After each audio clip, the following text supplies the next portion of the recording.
All right, hey. So we're here with Jared. Jared's a local, or not local, excuse me, a contractor out of Minnesota, very far from local, from Utah. He's been in business for 2.5 years in the residential world. They do high-end remodels. They're looking to get into new builds.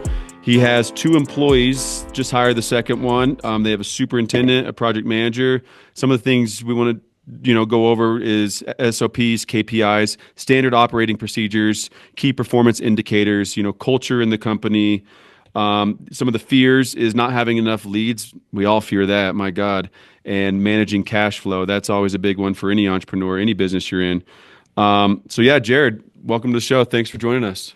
Yeah, thanks for having me. I'm really excited to dive into some more advice that you got for us. Yeah, we'll see what we can do. So let's start with, a little bit about your company. So you do high-end remodels. Like, what's the price point you guys are working in as far as build cost, if you will? Yeah, absolutely. So we definitely didn't start like that, but we've kind of been branching more into doing high ends. We have a couple of signed contracts for one remodel is about $250,000, and then another one for about $700,000. So we're at just those 2 jobs, right around $1 million in renovation costs. And then in terms of what that looks like in a housing perspective, they're typically into the middle 7-figure of houses, so anywhere between like $1.5 million housing and kind of going up from there. Okay, cool. So, it's awesome that you guys are kind of, you're in this high-end remodel, and then so this is your bread and butter. So why do you want to get into new construction? Why new builds? Yeah, I think as far as that I can see, obviously would love to hear your thoughts on this, but for us, it's kind of a natural progression. We have a lot of clients that come to us on the remodel side, see the work that we do, see the design that we have and stuff. And they want to build that in their own property. So instead of buying a property, renovating it, and moving into that, they want to build brand new for them. So in terms of getting into new construction for us, I kind of just see it as like the natural progression of next steps. Where are you getting most of these clients? We actually get all of ours off of Instagram from some sort. So whether it's a referral, like a word of mouth referral that started from an Instagram, but we have a pretty amazing team that kind of runs all of our social media. So I'd say almost 100, probably about 95% of all of our leads come from Instagram. No shit. And is it through advertising, or do you guys have like a lot of followers on your account? Are they all organic? I wouldn't say we have a lot of followers. I think we have about 750 last time I checked. So not a huge following, but I feel like a lot of people just really resonate with our story. They're able to see kind of the whole journey of that we've been, like all the mistakes we've made from the very start to kind of where we're at now. And it's been all organic. So we don't run any ads for anything, but a lot of it, I would say we say 100% Instagram, but a lot of it is still that word of mouth referral, but people will get referred to us, start following our Instagram, and then reach out via Instagram that way. Cool. I love that. I mean, on another note, I've been thinking about how we can, because no one's going to build a, multi-million-dollar home off an Instagram ad, but I've been trying to figure out how we can do more on Instagram as far as like targeted just visits to our site. So it's not an advertisement. It just, quote, organically comes to someone's feed of like a cool project we've done. And then it kind of plants that seed. But I think it's really cool. I mean, I digress on that. So the managing the employees, I mean, that's a big one, like as you start, I mean, do you have fears around like being the boss? Do you have insecurities about telling people what to do? I wouldn't say so.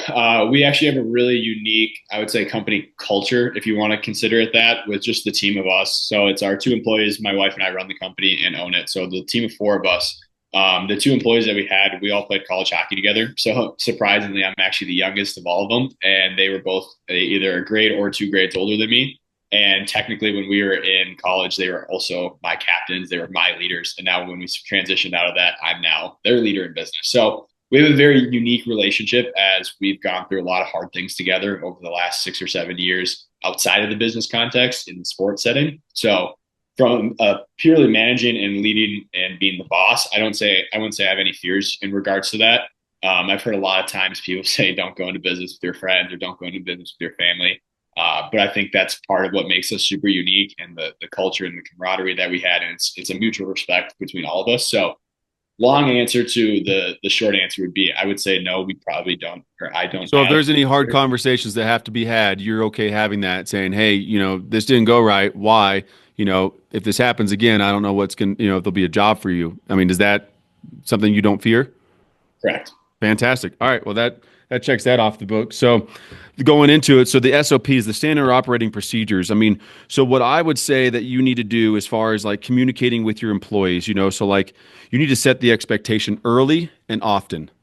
And so the expectation of what that job description is, hey, your job as a super, your job as a PM, your job as an accountant, whatever their role is in your organization, these are the things that you have to do. And so like I'm coming up with a list of things of like, as we start growing our company of like these job positions, and I'm basically calling it do your job. And there's like 3 or 4 non-negotiables of something that has to be done every single day. So that's setting that expectation in that job description. And so that so for a superintendent, like for us, if you're a superintendent on our projects, do your job means like these are the non-negotiables every day. And so you have to do a daily log every single day. You have to take 10 photos, you have to write down the description, you have to give a synopsis of what happened in that job every single day. If you're not doing your daily logs, you're not doing your job.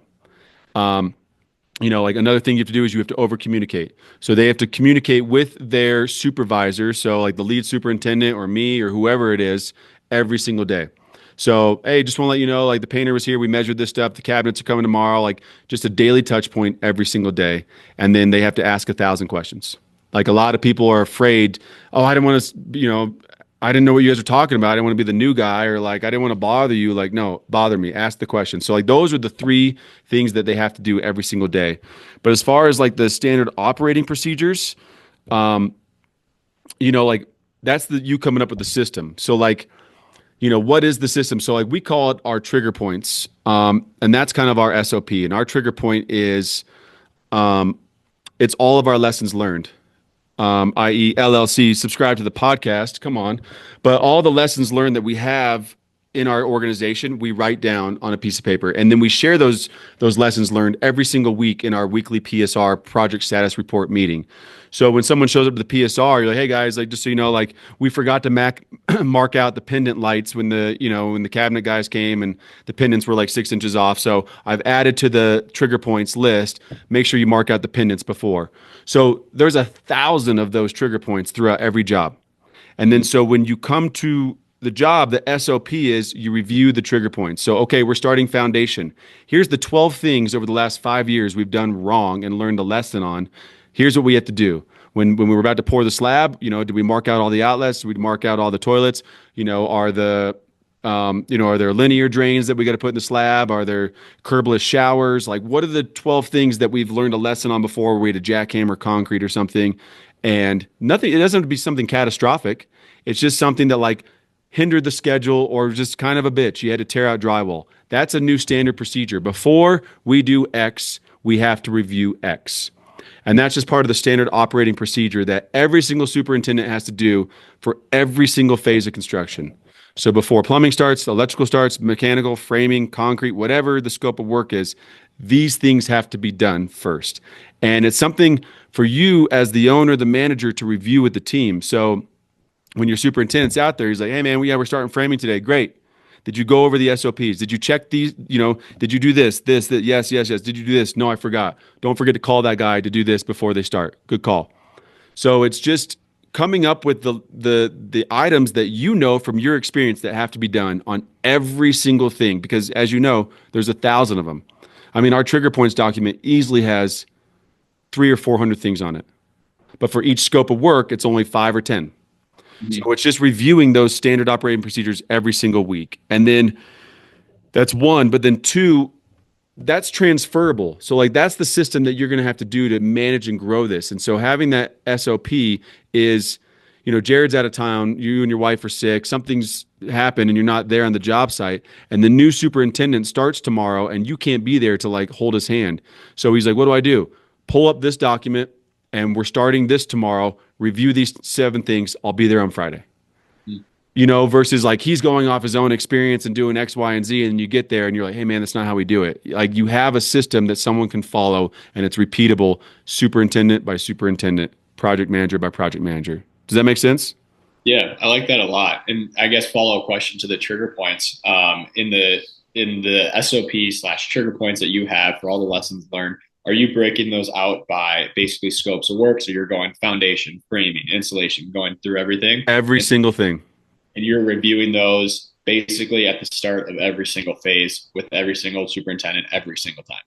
Yep. And so like when you do that PSR, the project status report meeting, whatever you guys call it, you sit down and you got 4 projects going at once. Okay, where are we at on David's house? Oh, David's house, we're doing the foundation. Great. What are the trigger points for the foundation? Have we checked off these 7 things? What are we doing at Jared's house? Okay, at Jared's house, we're starting drywall. What are the 7 things before drywall starts? And so every single meeting, you're going over different trigger points for different phases of construction, but you are checking those boxes and making, it's like a pilot. Like before the plane starts, they have to check off 50 things before they start that plane up. And it's you just doing the same thing every single time. It's repeatable. And the beauty of it is, construction, and as you get into new builds, you're going to learn new things that you don't know because you've only done remodels. And like, as I get doing new things, like, we've never done a swimming pool. So like if I did a swimming pool, there'd be 7 lessons learned in that swimming pool that would all go into that trigger points.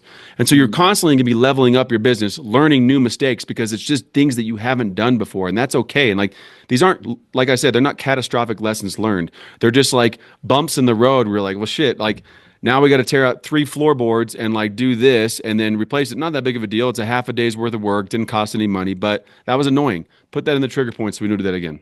Mm-hmm.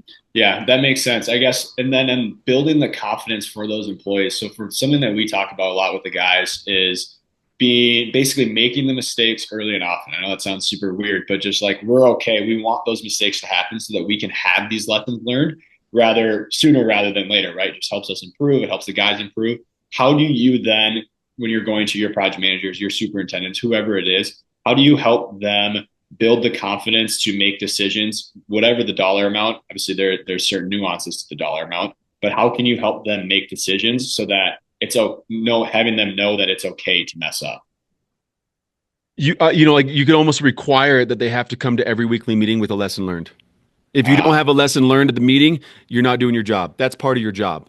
And it may be something stupid. Like, hey guys, like snow came in early this year. We didn't put the concrete blankets down early enough. Like that was a bitch. Or like, we should have swept out the house before this happened. Like it doesn't have to be something crazy, but like you have to come with a lesson learned. So it encourages people to find, quote, mistakes in the day to day. So then that's the purpose of this lesson learned, the trigger points, is like you actually kind of stand up and present it like, hey, this week on the job, these 2 things happened. I talked to the framer, we're good. And I've added the trigger points. Great. So for every future job, that's not going to happen again. And there's just a lesson learned every single time. I'm trying to think of, like, for example, like we just had a painter, come in and like, he's been on this job 50 times and he's just starting to paint. And he goes, dude, I didn't bid these windows. I'm like, what do you mean you didn't bid the windows? He's like, it wasn't in the documents you sent. I went back and looked at all the email correspondence, blah, blah. He's right. It wasn't in the documents. I didn't communicate it. My bad. But what I said to him is the lesson learned for you on this is, and me too, is like, you're the expert. You're the painter. So you need to come up with a list of, I was like, I bet 50% of the houses you paint have painted windows, right? He's like, yeah. I'm like, so you should ask that question to the contractor. Are these windows wood clad or are they aluminum? Mm-hmm. And like, so now lesson learned for me as part of the trigger point, when I send jobs out to bid, I need to label everything that this house has. Mm-hmm. So it's always something, man. Mm-hmm. Yeah, I really like that. I think that's definitely something we'll be adding into we call them our production meetings. So what you guys have, ours are our Monday morning meetings, our production meetings. And I think what we'll start adding based on what you said, I really like having them come with a lesson learned every single week. I really like it. And it may be like lesson learned is like, I got to call the inspector 3 days before, and I called him 2 days before and he's 3 days out. Like, okay, like lesson learned. Cool. Like, and then, so you have that trigger point, like, okay, we're starting framing like in a week. Hey, did we call the inspector to come out and do a pre-inspection on whatever? Like it's little things like that. Like it's all these little things, as add up. That's hours, which turn into days, which turn into weeks in your delays in schedule. And if you can just slowly nip away at those and find the lessons learned, it just becomes, but the beauty of it is there's always gonna be a lesson learned. You're just going to do new features. Someone's going to ask for an elevator. You've never done an elevator. Okay, like, well, how does an elevator work? Shit, well, we made a mistake there. So like, and then, transferring over those SOPs to KPIs, key performance indicators, like you got to kind of track it and like encourage people to track that and make mistakes. And so like one of the things we're doing is like, we have key milestones in our schedule, and it's okay if we're behind schedule, but like, okay, when we, when's the foundation done? That's a key milestone. Or, and then when are we done framing? That's a key milestone. When are we past the four-way? That's a key milestone. And we track it. We're behind schedule, ahead of schedule. And you can say to the superintendent, like, all right, dude, like you've missed 4 out of 5 of these dates. Why? Some of it's weather, some of it's client. Like there's always a reason, but like, and it's like, all right, like let's get better. Was it because you didn't order the siding on time and the siding came up 3 weeks late? Could we have ordered that earlier? Yes. We have that on job right now. We didn't order the siding early enough. It was a 16-week lead time. And we're like, hey, we put it in the trigger points. Moving forward, when we are forming the foundation, the client has to have all siding selected. And then by the time foundation is done, we have to have built a mock-up for everyone to approve. Then we order the siding. Because we didn't do that. We were waiting till like halfway through framing when we did that mock-up and come find out that they changed the siding. It's a 16-week lead time and it just hosed us. Mm-hmm. So lesson learned there, we've moved that 3 months earlier that the client has to have that selected by this time. Mm-hmm. Yeah, I like that a lot. So yeah, and then as far as like, the more KPIs, like you just got to kind of, so as far as like, going back to like setting that expectation and setting often, like you got to come up with your KPIs with your guys and say to them like, hey, like we got to find some way to track your performance, and like, what do you think, and get them involved. What do you think a superintendent's performance tracking should be? Like, okay, schedule, is it budget? Is it cleanliness? Is it amount of rework? The amount of punch list items, like, is all right. So you got this new superintendent. Like, let's say that the first house, that's your baseline. So you had 25 things on the punch list. Okay, great. That's our benchmark. We need to beat 25 items on the next house. That's your KPI. That's what we're going to judge you off. And then you're reviewing it often. Don't do it once a year, dude. Like a minimum once a quarter. Every 3 months, you should be sitting down with that guy and saying, hey, set that expectation, and then continually, go out to lunch and say, hey, here's where we're at. I've noticed that the foundation is 3 weeks behind. Why? You talk about it and be like, I think we could have ordered the concrete sooner. think we got the bar sooner, whatever it is. I think we could have shaved a week off this. So moving forward, concrete's not going to be 2 weeks or 3 weeks. It's 2 weeks. Are we on the same page? Cool. See you the next house. And you're just constantly communicating that with those guys. So it's not you get to the end of the year, you have this laundry list of shit that you've been boiling up for, and they're already set in their ways. Mm-hmm. Yeah. Yeah, that's good. I think the early and often is going to be super important, because when you're training employees, when you're building people up, building team members up, it's very key to be able to give feedback as soon as it either happens or as soon as you find out about it, because the earlier you can do it, the earlier that mistake gets corrected and then it won't happen again. I do follow Alex Hermosi. Yeah. I just listened to a podcast that he put out that said at acquisition.com, they reward, and they've done the studies on this, but like they reward their employees for good behavior immediately. And so like if you do a good job, they're going to come to you like $500 the next day and say, here's a bonus for what you did yesterday. Rather than like 9 months down the road, you get a Christmas bonus for $1,500. And they're like, hey, this is for what you did, back in August. That was fantastic. Like, good job. Like they give you $500 that day. And they're like, well done. It's positive reinforcement. And same thing. Hey, Jared, I need you to come in my office. Like you just sent out that report and this and that. It was incorrect. We're not going to do that again, right? Cool. Have a good day. Versus you just, like, hey, Jared, remember 2 months ago you did this. Like you get it early and often. Mm-hmm. Yeah, I like that. I had a very similar situation happen. It was the first time I ever like gave positive feedback. Like that's just not something natural for me, right? Like I'm not someone to go and hype people up, and something I'm working on as a leader. But we had one of our guys send an email to a client and we got copied on it, and I read it and I was like, I don't want to say like my jaw dropped, but like it was word for word exactly what I would have said. And I texted him immediately and I was like, dude, that just made me so happy. That was awesome. Like, great work. That's all that matters. Like you give people that positive reinforcement, and then you give them like, my favorite saying that my mentor told me was like, be direct, specific, and non-punishing. And you can be direct and specific, i.e. transparent and honest, but not punish someone in the way. Like when you're giving critique, you can say, hey man, like, we could have done this better, right? Like we're not going to do it again, versus like, dude, you do this every time, you're an idiot. Like and that's not your character, I can tell. But, so that being said, like, your employees are number one, and I would give them the autonomy to come up with some of these SOPs. Say, hey, hey Frank, I want you to like take this on. Like we're going to come up with this trigger points document, but I want you to take it on and do with ChatGPT and all this stuff. Like if they're not using it, teach them how to use it and say, hey, I'm creating a construction document for my team and it, needs to have this checklist, enter. Cool. Make it more professional and add more about this, enter. And like, give them the opportunity to create things that help change your organization, and they're going to feel proud about that, and you can reward them for that. That encourages them to come up with new ideas as an entrepreneur in your business. Yeah, I like that. I love the word entrepreneur because it just gives the autonomy to the guys. And basically, that's all we want in life. Everybody wants autonomy, dude. We all want freedom, man. And if we can have the freedom to like create our own system and get creative. Like that's the other thing I'm, going to be implementing the more employees we get. Like you have to come to like once a month with an idea how we can get better in this organization, an idea of how you can change the company, an idea. You're the guy out in the field. You're dealing with all the bullshit, all the struggles. What do you think could be done differently and better?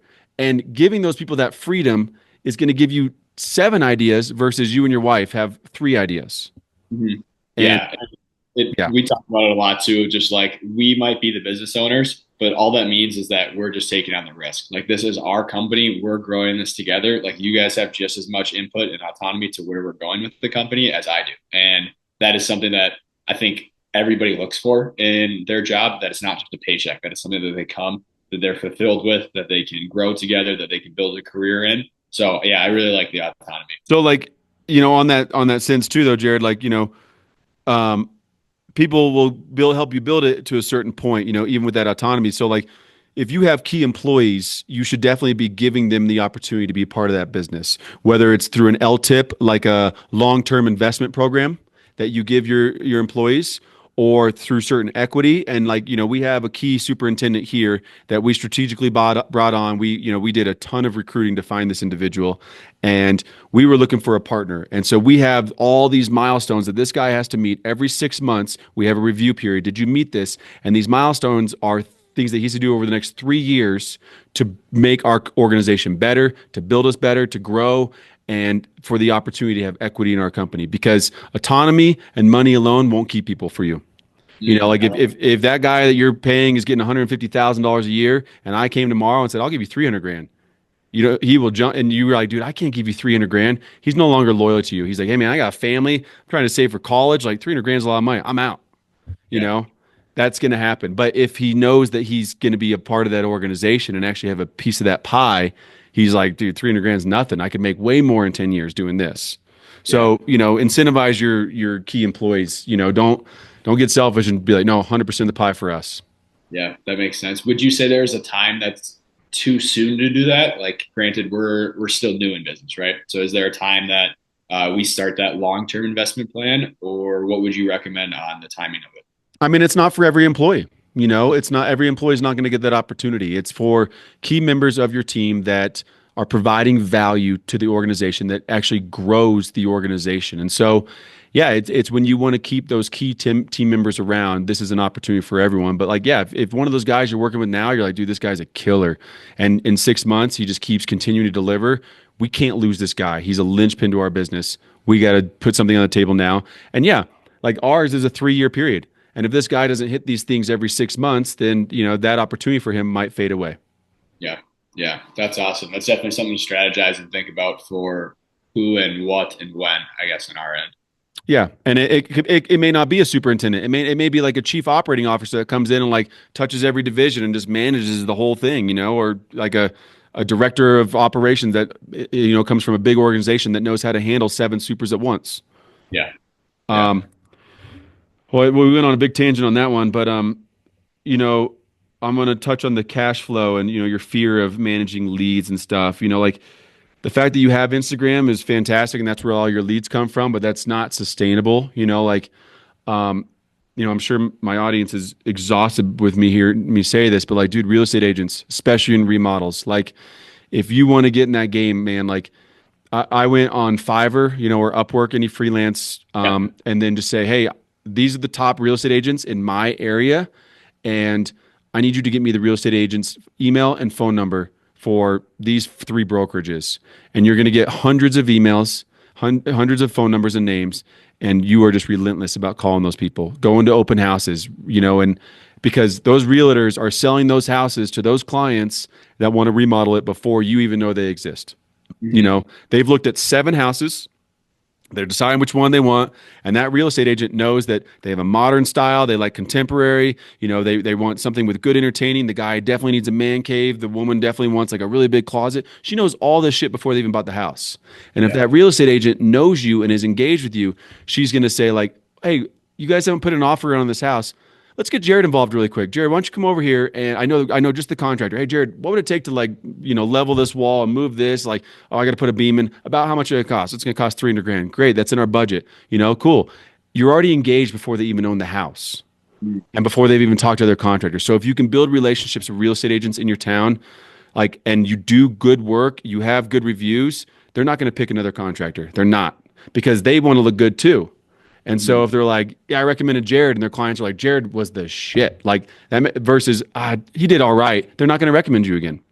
Yeah. So as long as you're reputable and you show up and you communicate and you do a good job, those realtors are going to hear that from those clients, and dude, you're their guy. And if you can get 4 or 5 realtors, that, you know, that's residual income for a long time.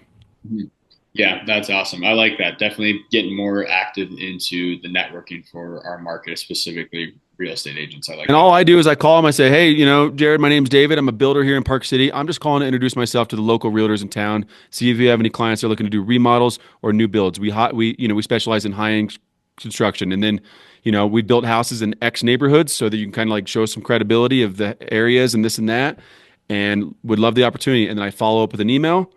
And if they don't have clients, I'll reach back out to them 3 months from now, because just like construction, they got nothing in the pipeline, and then tomorrow they have 3 leads. Yeah. And it's just catching them on that right day. Yeah. Yeah. And then as far as managing the cash flow, like, you know, you got to get really diligent of like understanding what that monthly nut is that you got to cover, you know, and be like, all right, to keep the doors open, we got to cover this. That's the cash flow. These are our bills, you know, like this is what has to happen. So you got to reverse engineer it. So we need 4 of those $250,000 jobs every single month. Okay, how are we going to get those?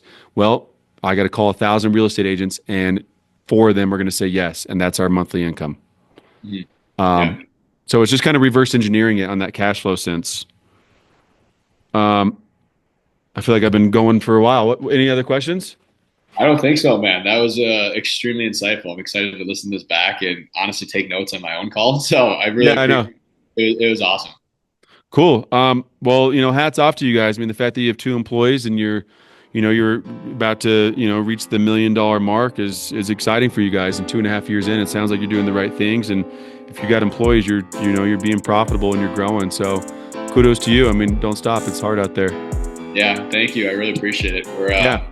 Yeah. Thank you. Absolutely. Have a great day. You as well.